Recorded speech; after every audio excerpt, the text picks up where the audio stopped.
2004, and a huge amount of work has gone on ever since. There are literally over 1 million articles, peer-reviewed scientific articles, that have explored this relationship between omega-3, its index, as in how much of it you have, and how that correlates to your relative risk, particularly of cardiovascular disease. But now that's been extrapolated out, and we look at it now in the context of certain types of cancers, metabolic disorders, diabetes. And so low omega-3, less than 4%, that correlates with higher cardiovascular mortality and cognitive decline. And the optimal range is above 8%. How is it defined, the optimal range, 8%? How is it defined? How do you mean defined?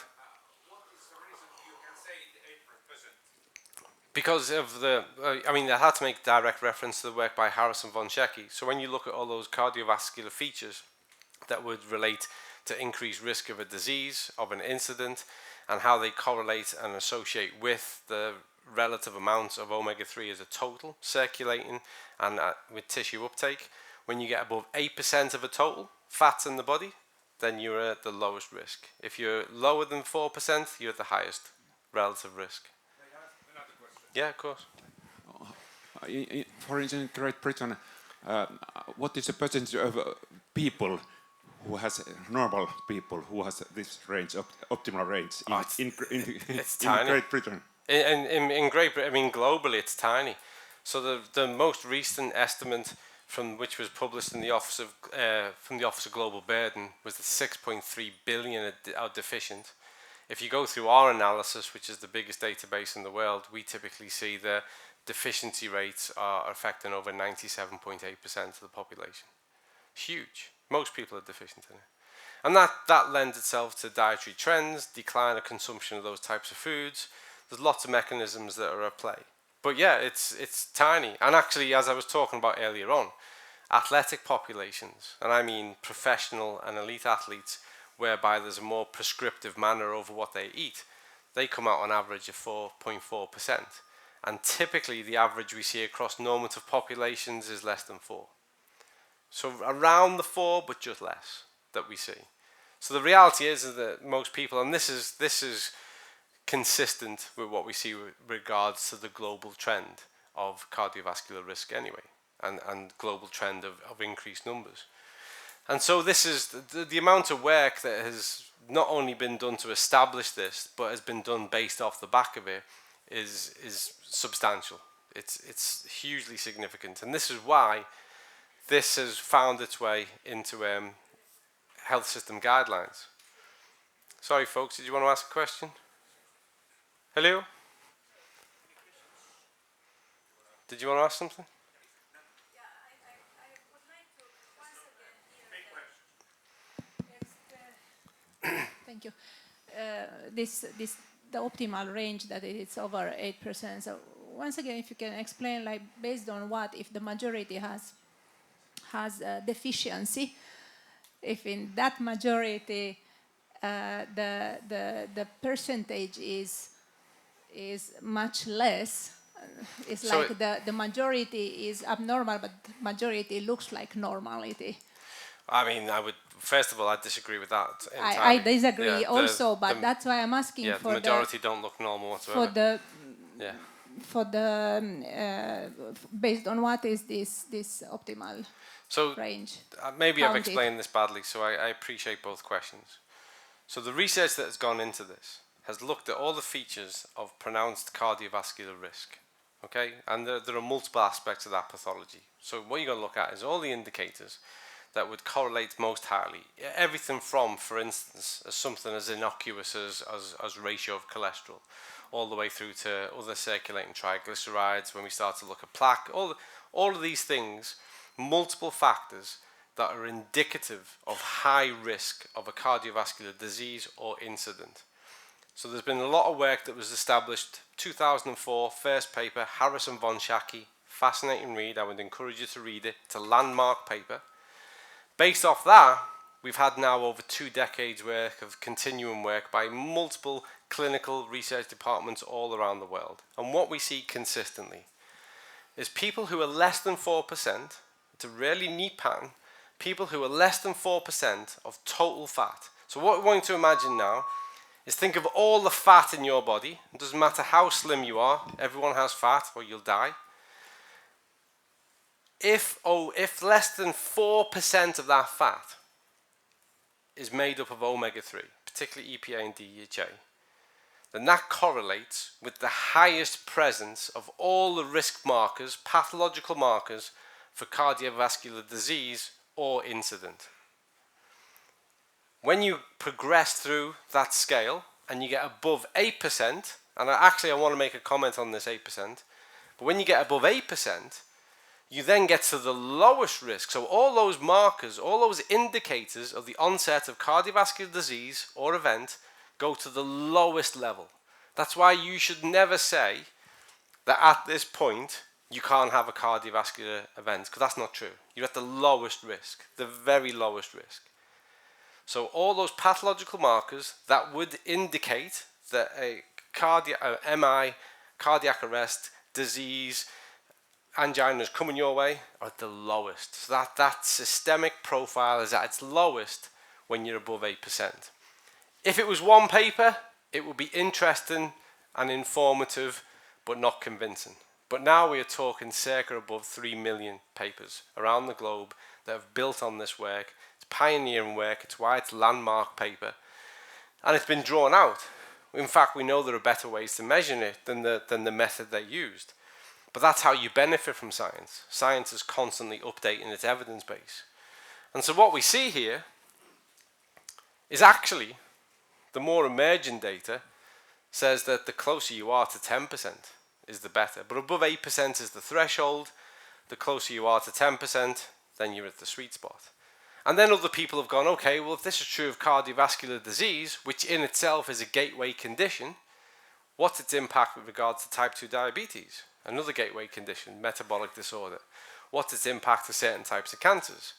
And what we see is a consistent profile. When you look at the risk markers and you also look at the demographics and the epidemiology, you start to see a consistent pattern whereby the highest risk correlates to less than 4% as a total, and the lowest risk is when people are above the threshold of 8%.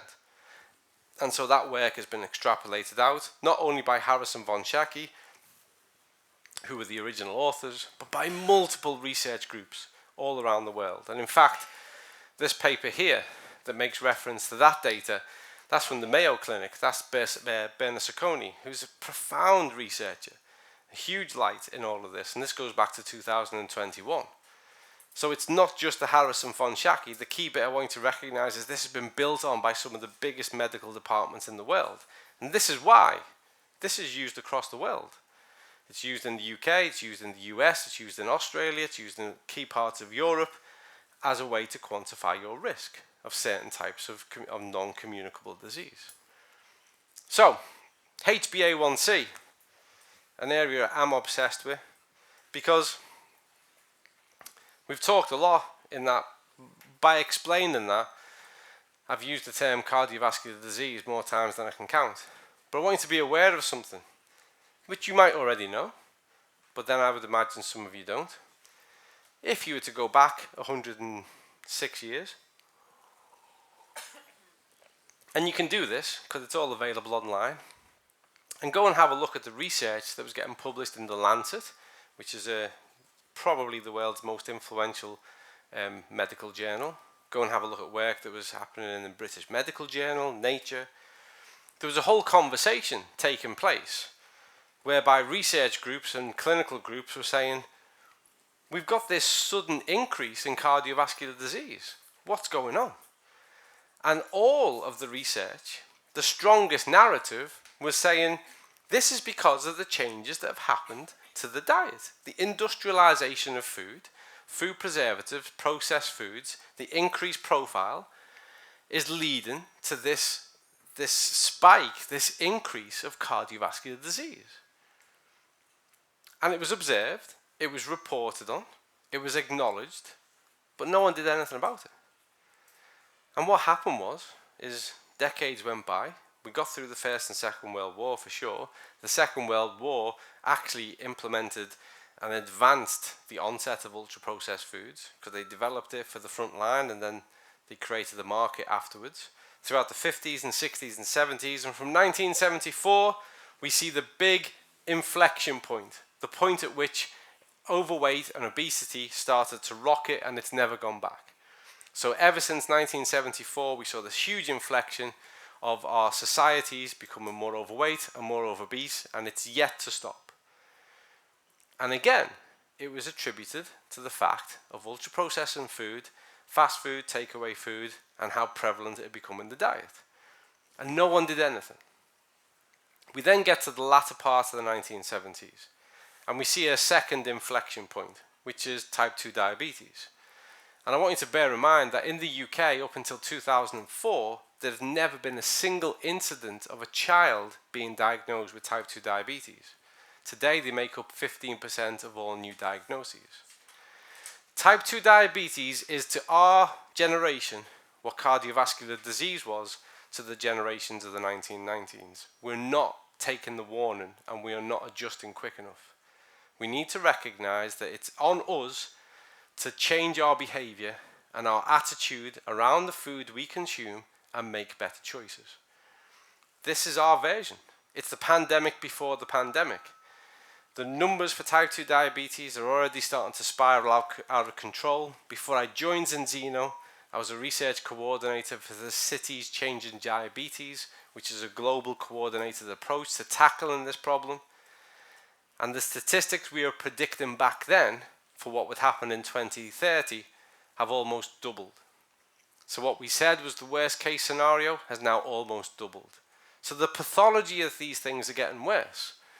And so blood sugar measures are literally glycated hemoglobin. How much sugar is in the blood? So let me ask you a question. How much sugar does your body need each day? How many grams of sugar does your body need each day? Refined sugar, the white stuff. 0. 0. We're not talking about complex carbohydrates, so we're not talking about whole grains, we're not talking about the sugars derived from fruits. We are talking about the sugar that you find in drinks, that you find in chocolate bars, that you find in biscuits, that you find in cakes. Your body's requirement is 0. The other thing to recognize is that the body identifies it as a toxin.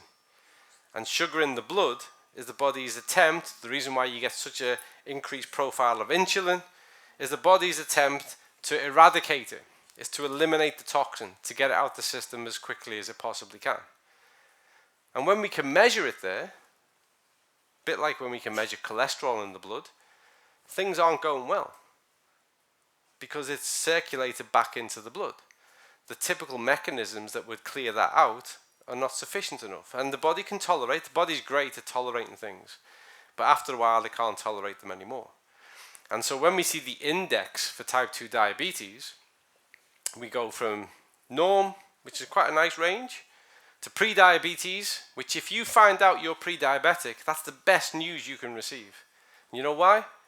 It's completely reversible. You go, brilliant, I don't need to have a disease. I can just start to make some positive choices and changes and stop eating so much sugar. And I can be more active and I can get my watch and do 10,000 steps and you can do all this good stuff.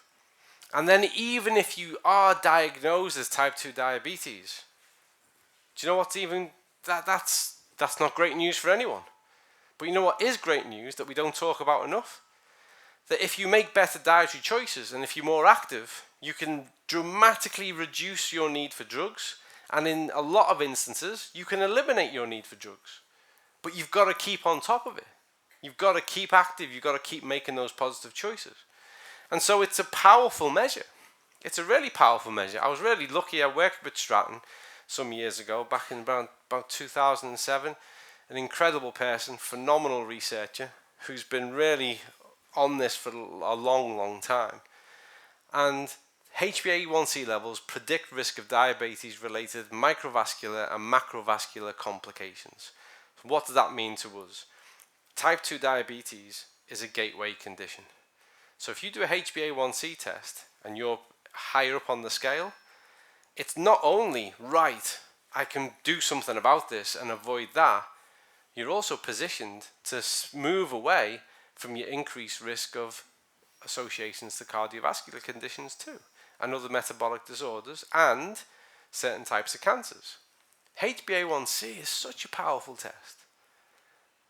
But typically, to get it from a doctor, there has to be a good reason. You have to be symptomatic. It's not a preventative measure. But that's why now there is a need for this in the world, so that it can be preventative, so that you can elect to take it for yourself. So that you can, before you become symptomatic or before you think you have a problem, you can do something about it. And then when we monitor it, a bit like our steps, and anyone from a science background will know the minute you make an observation, you change what's taking place. And you all know that. Observation leads to much better outcomes. If you want to start going to the gym more often and you're struggling with motivation, then you recruit a buddy. So you share the accountability. Start telling people that you've taken up this new exercise routine, so the people are looking at you and expecting to see that you're doing what you do. It's a big driver. Even if you don't want to do it, everyone thinks I'm doing it, and it motivates people. When you're measuring things, we see higher compliance.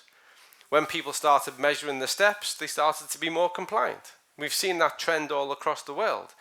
And so it's true of everything. If you measure it, you'll see better compliance, because you can measure and detect the change. And routine monitoring identifies pre-diabetic states earlier on, which allows you to change the course of it. You can change. You don't need to let that happen. It's essential for chronic risk mitigation. And this is from the American Diabetes Association Care 2024. So these are recent statements made on behalf of the entire, really, state of play around this condition. Routine monitoring. Routine. Building it in so that you are not guessing, you are assessing. And checking that. Because diets do change. And depending on who you are and how easy you are on yourself, you might be one of those people who says, well, I'm good 5 days of the week, but I have a cheat day at the weekend. Do you know that language? I've been in sport my whole life. If I'm going to cheat, it's to beat you. How can I cheat to beat me? I say, whilst he's not watching, I'm going to eat a big cake. It's me you're doing that to. I'm you. You can't cheat yourself. So all this notion, and also remember, if you have this idea about your attitude, that you eat all the healthy stuff just so that you can have the cake or the bottle of wine at the weekend, what you do in your mind is really powerful, because you elevate the perceived value of those things. So you're just going, this is the stuff I really want, but I'll eat all this other stuff just to be good. When actually it's all this stuff that's good, that's keeping you alive and intact and healthy and well and adding years to your life and letting you do all the things that you want to do. This stuff's not doing anything. It's just entertainment through food. And I haven't gone into this, but I'm going to now. If for you, food is a reward mechanism, which a lot of people do, they say, I've been good today, I've been working all morning, so I'm going to have a cup of coffee and a slice of cake, because I've earned it. Is that familiar? Yeah, people don't want to give anything away. I know it's familiar. It's one of the top 3 things that people say is the reason why they can't control the diet, because they reward themselves with food. They go, I've walked, burned off 300 calories, so I'm going to go and have that chocolate bar. Yeah, reward. Remember, we reward dogs with food to train them to not poo on the floor. So think of yourself and your mentality and whether or not you rate yourself as higher than a dog, that you're that conditionable. And also, how good have you been? Have you contributed towards addressing, ending global starvation, curing the common cold, eradicating all disease from Africa? What is it you've done that's so good that you should treat yourself? Have you done your job that you get paid for? You've got to disassociate this reward mechanism and this perceived value of the types of food that lead to compromises in your health. Vitamin D, as you say over here, it's integral. I could do a whole talk about immune response, adaptive, innate immune, adaptive immune, start to look at the biochemical sequence, where you look at that under a viral condition, a disease condition. Remember, vitamins and minerals are the letters to the alphabet with which your body communicates. If there is letters missing, there is a breakdown in communication. And I always give this example, so today's going to be no different. Imagine if I asked you to write your autobiography, the book that tells me the story of your life, and I want to know everything. I want to know your childhood years, I want to know your first love, your last love, your broken heart, your biggest success, the dream job, the time that was the toughest. I want to know everything. But you're not allowed to use any words with the letters A, B, C, D, E, Z. How good is your book going to be? How difficult will it be for you to communicate and express yourself? It's hard, isn't it? So if you think about biochemistry on those terms, wherever there is a delay or a breakdown, you are given an opportunity towards the situation that you're dealing with. An immune response is fantastic. I greatly dislike the word boosting the immune system. It's marketing nonsense. The immune system is phenomenal. All you need to do is enable it to do what it is that it needs to do. You have to make sure that the immune system is not under unnecessary stress, which is based on your food choices, your activity choices, your hydration. And you have to make sure that it has sufficient amounts of those things it needs to communicate. And the immune system, if you look at the immune response in biochemistry terms, you will see how omega-3, omega-6 are implicated in immune response. You'll see the role as a pathway signaler that vitamin D plays. You'll see vitamin A. You will see all of these things that you associate with nutrition playing their part biochemically in that response. And where we see vitamin D deficiency, which we see a lot across the globe now, and you don't need me to tell you, you live in a Scandinavian northern country, I think you probably get about 3 hours of UVB a year, and it was this morning, so apologies if you missed it. Back home we get 3.5 hours. I think I've missed mine. But we don't, and actually these assumptions over geography have been proven to be wrong too. We see the same prevalence of vitamin D deficiency in Australia, in certain parts of Africa and South Americas. And why? Because of all the things we've discussed. More people moving less, spending more time indoors, away from UVB, under artificial light. All of these things have a consequence. Even sun creams, and I'm not anti-sun cream, so don't go crazy. But all of these things play a part. And because vitamin D is actually a hormonal steroid, which is synthesized through our exposure to UVB, and we don't typically get enough exposure to that, we rely on dietary mechanisms to do it. And so vitamin D3 supplementation has proven to be the most effective one. And it's a really simple strategy, and more people need to embrace it, particularly at times of year, for instance, like the late autumn and the winter, and then the latter part as we lead into the spring, and then in the summer, make sure you're topping up naturally. But you should have a strategy. And then what we see here is the threshold is greater than 30 nanogram per millimole for optimal function. And that's a bit naive. These things are being updated all the time. But it's a good start point. And we can measure it. Immunomodulation as well as your bone health. How am I doing for time? So I've got you captured for a bit longer. I'll ask the question. And there are medics and health people in the room. So I'm expecting a huge, accurate response to this. No pressure. How old is the oldest bone in your body? 10 years. 7, 10. Anyone else? I love the way people are debating it. Anyone else got any ideas? Not refusing to say? So, if I'm 52, how old is the oldest bone in my body? Someone say 78. My mum was just carrying this bone around for years. So the oldest bone is on average between 7 to 10 years. That's true. And well done, because often you ask that and people say, well, if you're 52 and then 9 months in the womb, maybe. And the reason why I ask this question is because all too often people live under the wrong assumption that kind of bones are like scaffolding, that's there and everything else grows and changes off it. But no, bone is bioorganic. It's changing all the time. Osteoclasts and osteoblasts are breaking down bone, rebuilding bone. Bone is central to health. If you get a problem with your bone, it's a serious problem. And when we start to look at calcium, and we start to look at calcium reserves and its interaction with vitamin D, we see actually having a sufficient amount of calcium is meaningless unless you have a sufficient amount of vitamin D. So you've got to pair these things off in relation as to what they're going to optimize. Think about how your bone heals. If you break a bone, I don't know if you ever have, I've broken lots of them.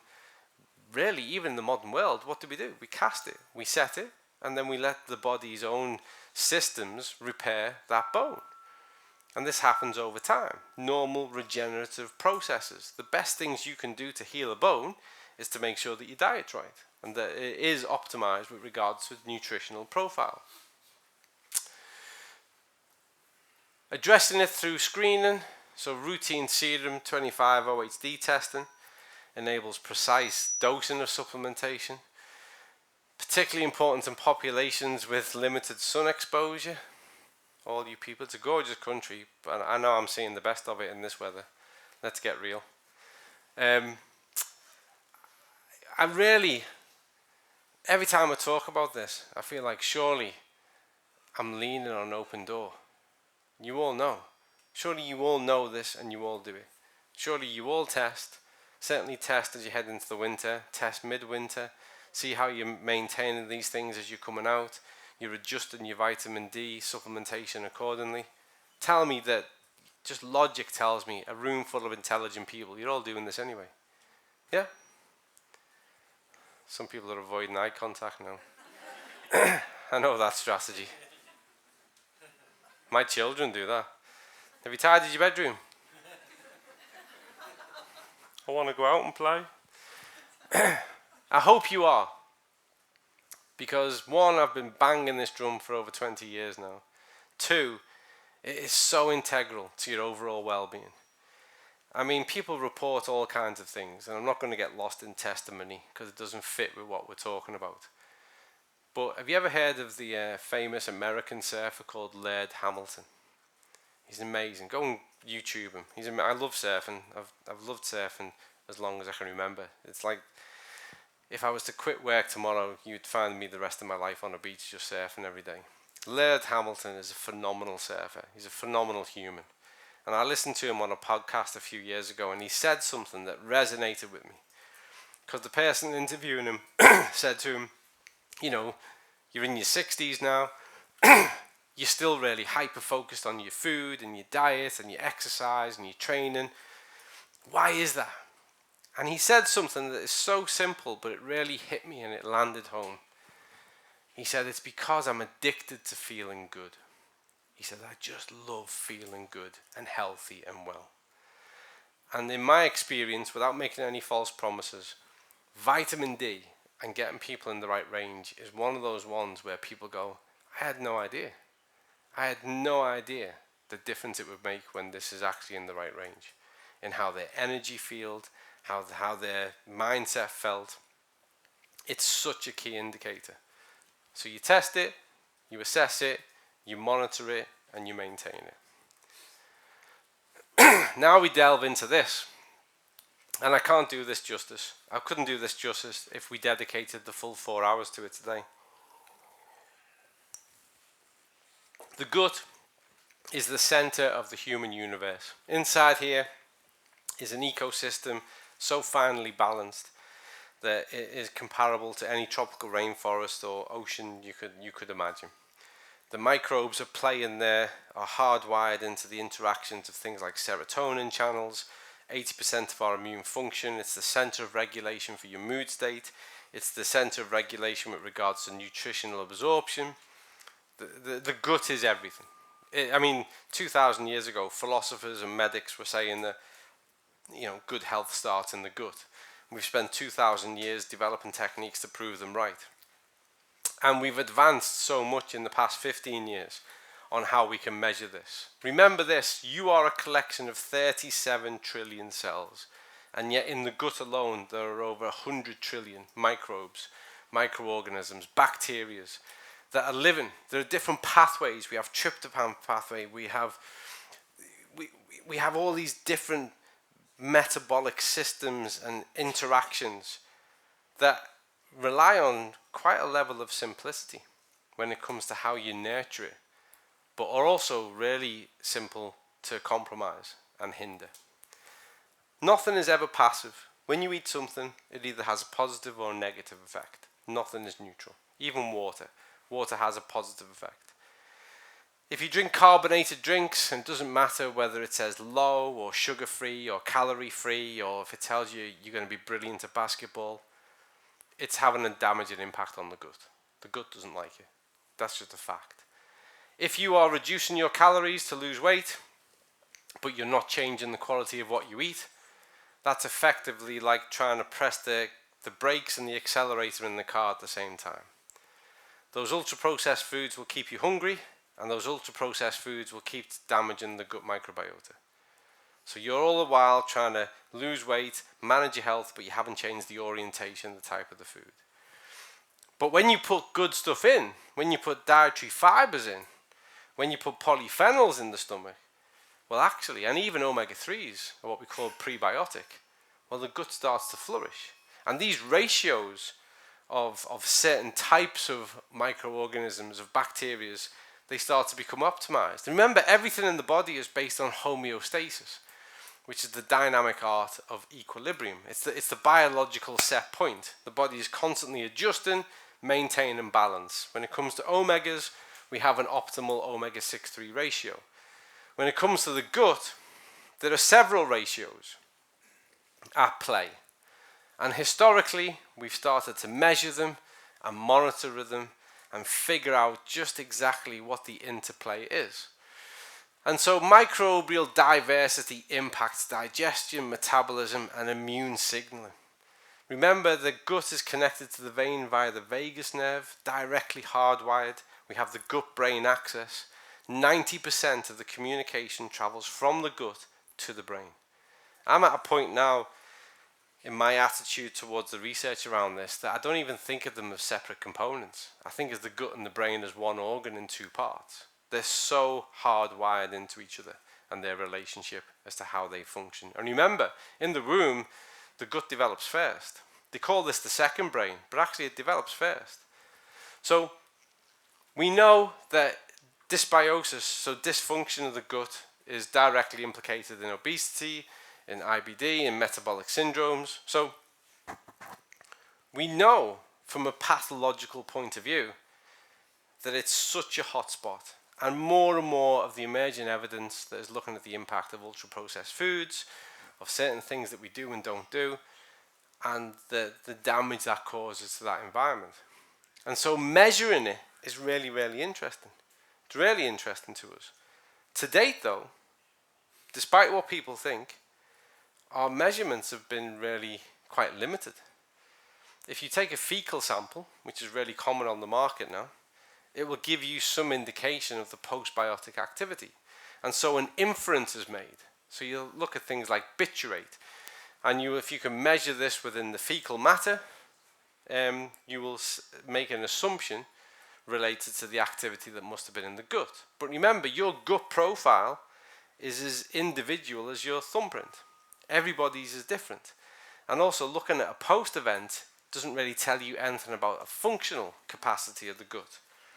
And so that's where we delve into the area of things like metabolomics, where we can make more intelligent observations in the gut via different ways to see, well, what happens within that space when you measure certain metabolites, enzymes, activities, understand their role in function, which is essential to all of us, and then look at, remember one of the key things I said at the outset, that the benefit is a test, is that you can do something about it. So what happens when we integrate the right type of foods or supplements once we've got a reliable functional insight to what the gut is capable of? If only there was an organization that had spent the last 4.5 years pooling its resources, networking with some of the most advanced metabolomics laboratories in the world and metabolism networks, and we're aiming to release a test like this in October this year. If only that existed. I'm keeping my fingers crossed anyway. But to date, stool testing, fecal matter testing, it identifies imbalances that can be corrected through pre-pro, postbiotics and dietary fibers. And emerging data links gut profiles with systemic inflammation and even mental health. Interestingly, from a surgical point of view, there's a fascinating area of intervention, which I think is just incredible. And it's called fecal transplant. And it's whereby they will take a host, they will remove the fecal matter from the colon, and they will transplant that into somebody who's got a known compromised biota. So they take a healthy one and transplant it. The outcomes have been incredible, literally transforming the gut microbiota in a matter of days and weeks, eradicating things like irritable bowel syndrome, certain types of dysfunction within the gut. It's been incredible. And from a medical point of view, all the big minds in that area, if you look at people like James Kinross and these leading researchers and medics, they're confident that's going to be the big game changer. And my reading of that research, I agree. It's phenomenal what they're doing.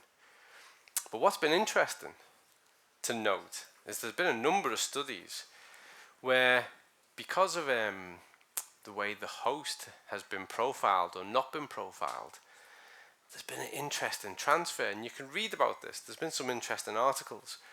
And one of them was whereby they screened the host biota, saw that it was a good match, optimized, optimal diversity of the gut. They took the fecal matter from the colon, transplanted it into the patient.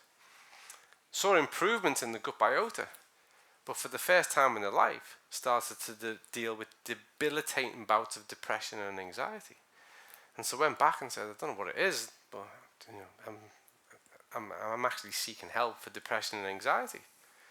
So they went back to the host and they went, can we bring you in for some questions?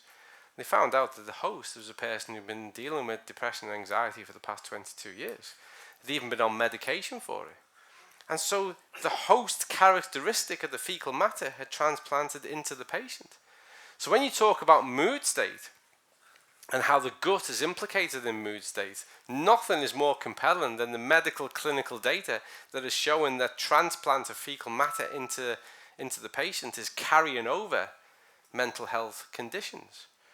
And this is like deeply profound. And so based on that learning, you refine techniques and tactics and you do things better as you move forward. But if you don't believe that your mood state and your emotions can be taken advantage of by the things that happen in your gut, then anyone explain to me what the term comfort food means? All familiar with the term? Yeah?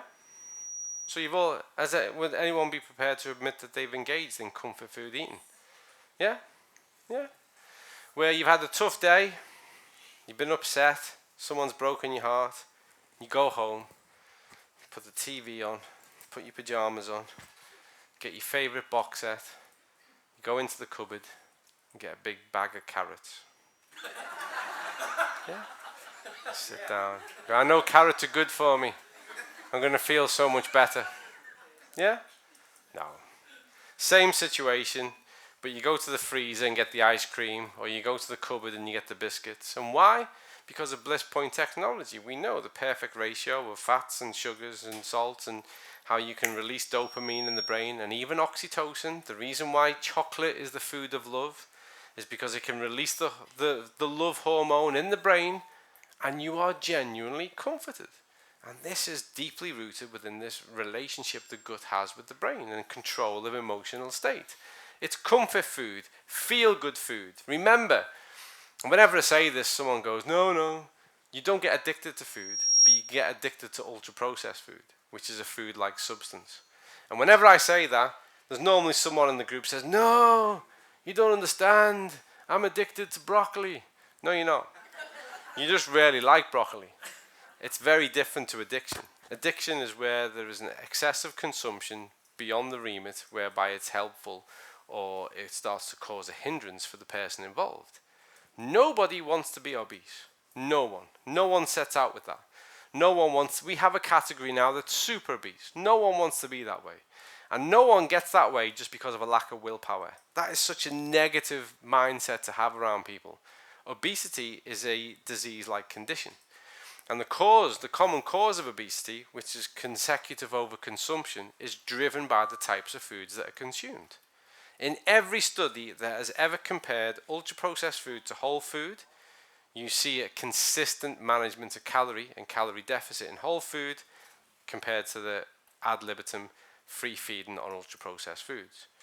These things take control of our hearts and minds. They are feel-good foods, they are comfort foods, and we know that the gut is the center of mood regulation. And I'm sure you've all had that thing where you say, I've got a gut feeling about something. That translates in any language.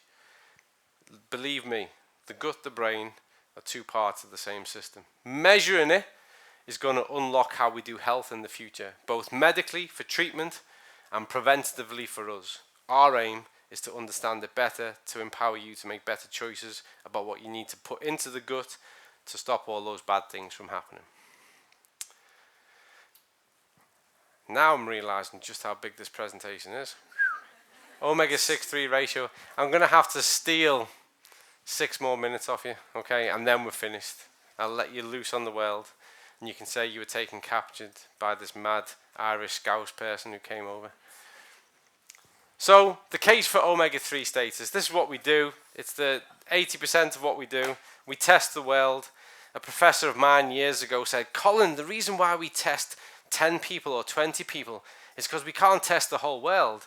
And then I met Denzino, and Orion said to me, we want to test the whole world.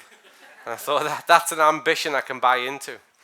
And it allows for targeted supplementation. And it's measurable, improvement in cardiovascular markers, as I've already explained. Randomized trials show omega-3 testing leads to better adherence. Back to that point again. If you're not testing, you're guessing, but I promise you now, when you start to measure and monitor, you will be compliant. Once you start to check in on this, you can update it, you can adjust, and you see the status, you get into that loop of managing your health better. This goes back to Harris, actually, 2017, though, and Harris is one of the authors who was behind the Harrison-Von Schacke index all those years before. So here we go, really simplified. I apologize to any immunologists or biochemists in the room, but remember, I'm trying to make science accessible to everybody. So you imagine there's an injury or an infection. What happens is there's an inflammatory response. We see all this type of activity beneath the surface. Over here you can see these T cells that I mentioned earlier on. But what happens is that inflammatory marker signaled by omega-6 sends an upregulation of inflammatory processes that contribute towards healing. Perfect. But there's no resolution to this cycle if there's an insufficient amount of omega-3. Omega-3, the anti-inflammatory component, is what closes this off and reduces inflammation back down. If it doesn't, the body lives in what we call this chronic or systemic inflammation state, where it constantly feels like it's fending off something. I heard earlier on that there's crazy guidelines that people should increase their consumption of omega-6. Omega-6 is an essential fatty acid, okay? It's vital in the context of the immune response. We get so much of it in our modern diet now that unless there is a specific individual characteristic need, which is a tiny group, it would be the definition of insanity to supplement with it. I promise you.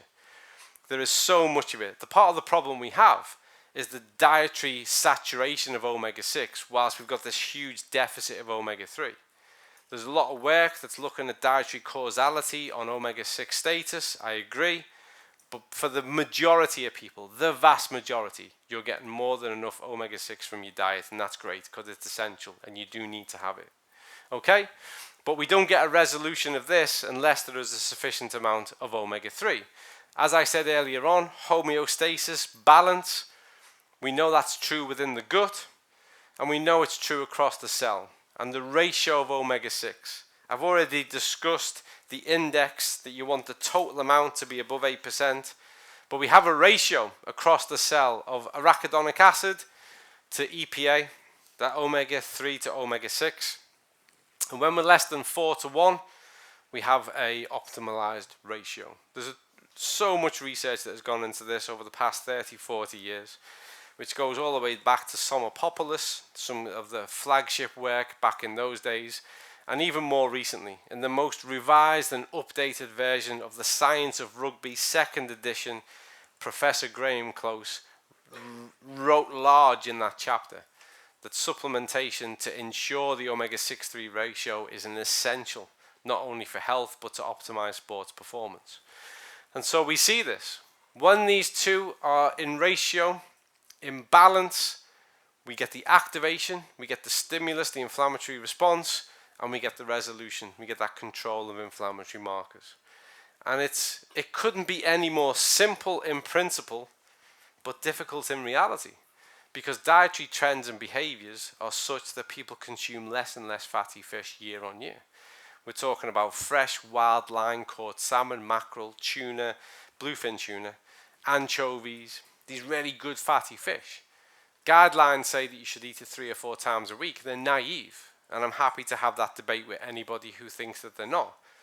In order for you to maintain the relationship you need, you'd have to be consuming that at least 6 to 7 times per week. Really good sources of it. And that's where the challenge comes in for most people. So what we do with the balance test is it's an updated advanced version of the Trondheim test, which is well established in clinical medicine and in science. It's an analysis of 11 fatty acids, so we can look at totals and we can look at ratios. It's really simple. It's elegant in how straightforward it is. You quantify totals from a whole blood, so it's far more systemic than literally taking it from one aspect, let's just say the plasma. And then by doing so, you can look at your overall totals and you can make those ratios and comparisons, and you can adjust accordingly. For us though, we encourage people to test, implement a strategy based around the balanced oil product, and then retest 120 days later. And the reason we do that is because the life cycle of a red blood cell is approximately 120 days. Earlier on I mentioned HbA1c testing. That's the same. You're quantifying 3 months retrospective. The balance test is quantifying over this 4 months, 120 days, because you've got a new batch. And remember, if we can measure it in the blood is an organ. It's a systemic indicator. So if we know that you've got a sufficient amount of total here and ratio, that's a brilliant indicator as to what the overall status of these things are. Cardiovascularly protective, and a ton of other health functions. When we start to look at 60% of the brain being fat, 20 to 25% of that should be DHA, which is a component of that omega-3. Looking at cognitive function, mood state, control of inflammatory markers, the list goes on and on. Omega-3 is an essential fatty acid. So things that we can't guess, and we are at the close now, and I appreciate I've gone over it a little bit. You can't guess your cellular status. You can't just stand on a step and go, I reckon my ratio is around about 4 to 1. You have to take a blood sample. And the thing is now is that we've created methods, or Vitas have created and refined methods that can measure the whole world accurately, precisely, reliably, sensitively, and meaningfully. You can't measure changes to cellular state. All of us in the room, I've got some bad news for you, but we're all getting older.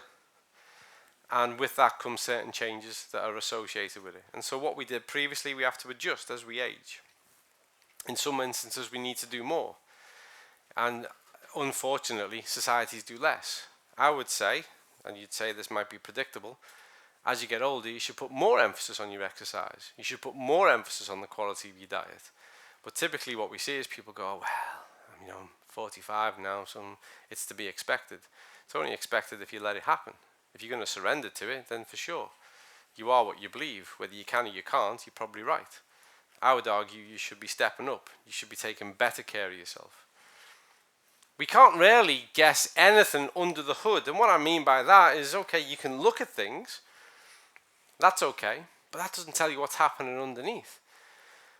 If we go back to something like type 2 diabetes, there's increased risk if you're obese, but you don't have to be obese to get type 2 diabetes.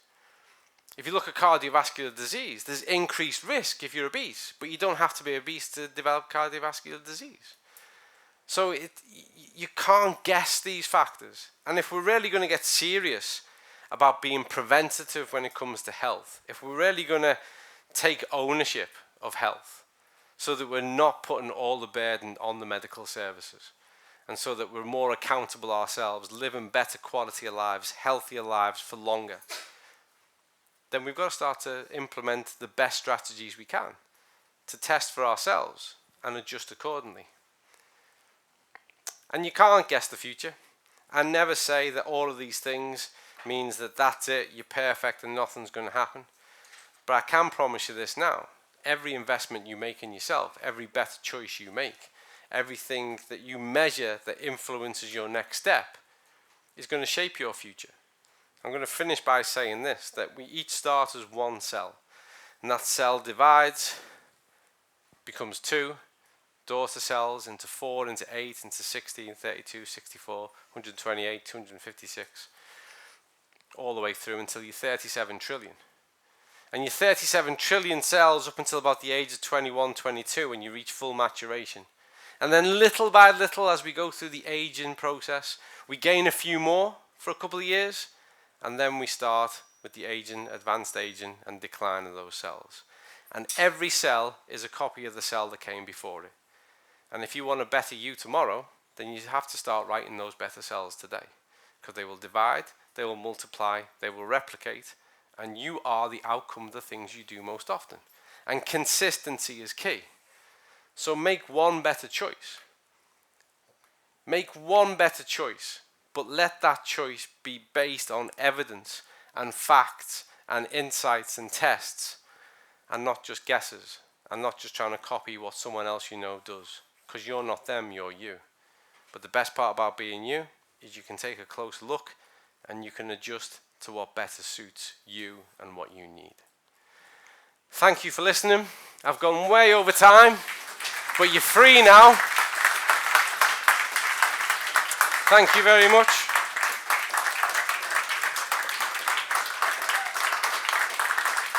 Hopefully it was useful.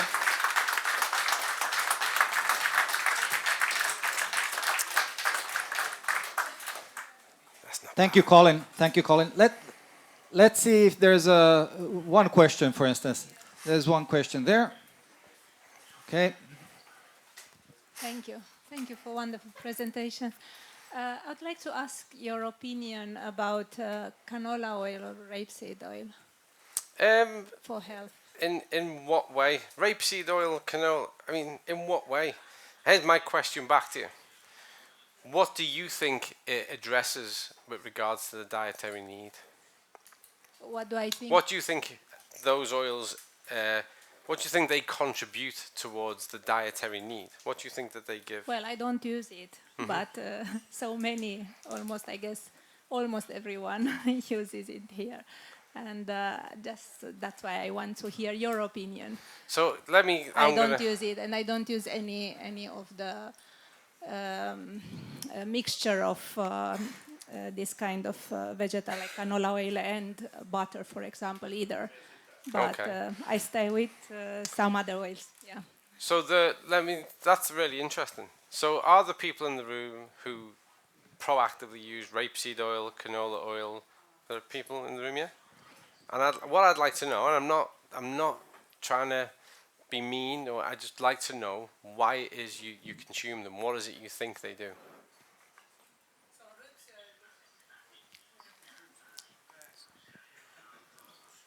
Don't all go shy on me. If you use it, just go, well, this is why I take it. But I don't think you should. Personally, I don't think you should. I think that it's an unnecessary step. I don't think it adds anything of a vitality to your diet. I think, if it's something that's, you'll often find it in other things, you'll often find it used in ultra-processed foods and things, it's present, I don't like extremism, so I don't like to create food fear. Apart from a certain burger company, they've got big golden arches, and Kentucky Fried Mutant. But apart from those two, I don't like to create food fear. But I wouldn't proactively put it in my diet. It's unnecessary. It doesn't contribute anything from a health point of view. Please explain how can I, or could you please help me to explain to the clients how or why they shouldn't use that, they shouldn't use. So I think you're going to explain why you do. So tell me. Yeah, I have been using it because somebody told me, because everybody else is using it too. So why shouldn't you? But why do you do it though? I haven't done it years now. But why did you then? Not just because everyone else does. What was the reason? Yeah, because I didn't have any idea what was about oils, or I didn't have a knowledge about the oils. So yeah, I have been learning about the oils, and now I know it's not good for my health, and I'm getting it already. So Foods. I really, I don't want to get lost in this question because I don't want to sensationalize or fear factor, okay? So to me, the simple thing is that what you should always look at, and the reason why I'm such a fan of testing, is that you should look for key deficiencies around key components of dietary factors that we know play a positive role. So if we were to look at something like omega-3, and remember, balance oil that we manufacture is not just omega-3, it's got a real high phytonutrient extra virgin olive oil as well. So if you look at the role that both of those components play on optimizing human health systems, and you check the status to see whether or not you're deficient, you go, great, okay, I don't have enough, so I'll take more. When it comes to olive oil, I mean, that's a given anyway. Like literally everyone in the room should just consume olive oil on a daily basis. But then you can test the parameters of it. So when you start to look at things like rapeseed oil, you start to look at these kind of things. My question is, what do you think it's going to contribute to the diet? What do you think is deficient? If I was to say to you, okay, let's see if you need to take rapeseed oil, what would I measure? Omega-6. We don't have a global omega-6 deficiency issue. We have quite the contrary. More often than not, we see people whose omega-6 levels are either where they should be, because they're wanting to have omega-6, or excessive. And there is a small group, a tiny group, who have lower levels. Okay, but that's a really tiny group. So why on earth would I get behind a message that is going to encourage you to consume more of something that will further put you out of ratio with a known deficit? So if I know you're not consuming enough omega-3, which is a fair assumption based on all the global insights we have, and I know that the average person has more than enough omega-6, why on earth would I encourage the consumption of omega-6? Unless you're one of that tiny group. It doesn't make any logic at all to me. We test it all the time. If I go back through, we test your omega-6 as a standard. We give you feedback on that. We tell you whether it's optimal or not. So we test it for you. Never in all my time have I really had to intervene more than maybe 5 or 6 times where we say to someone, actually yours is low, you need to do something about that, here's some strategies that you can implement. So as a standard broad sweep, recommending it carte blanche, it just doesn't make sense. It doesn't add positively to the diet. And so to me, whenever anyone says to me, I've been told to take this, I say, why? And yours was really honest, by the way. I love that. Everyone else was doing it. But remember, if society is running towards the edge of a cliff, the person running the other way is considered to be insane. So never worry about being the odd one out. But I always say to people, why are you taking that? Like, what's made you take that? What is the message you've received to take it? And my counter would be, and I'd openly, if someone wants to have an open debate that we can both prepare for and bring our evidence forward, I'd openly debate the notion of whether or not we need to add omega-6 as a standard to people's diets. I don't think there's any justification for it. All the demographic, all the epidemiological data from around the world doesn't support that. Doesn't support it at all. I'm certainly not saying, by the way, I need to be clear here, omega-6 is essential. Okay, your immune function is reliant on it. You need to have enough, and we have an optimal scale and ratio for your omega-6. What I'm saying is that there's not a strong case to say that typically there is a deficiency. That's just not the case. So I would never encourage anyone to consume something to excess whereby there's no deficiency. And my concern, and there's no consensus on this yet, this is my interpretation of the data as it stands as a qualified researcher of some years. My concern is that we are rapidly approaching a consensus with regards to dietary omega-6 and systemic omega-6, and that the indication is going to be that people need to reduce, not increase. I am confident that within the next 5 years, health guidelines will be, here are ways for you to reduce your omega-6, not here are ways for you to increase it. That's my interpretation of the data as it is now. And I know other people have a different interpretation to that, but if you're purely led by the weight of data and a consensus, I'm on the side of that. It's not my opinion, it's my interpretation of the research. Right, my voice is about to collapse. Thank you very much for that question. Thank you very much for listening. I hope it's all been useful. Thank you, Colin. Odottakaa ihan hetki. Pari käytännön asiaa. Yksi käytännön asia on, sä Jari siitä vai laitaks mä tästä?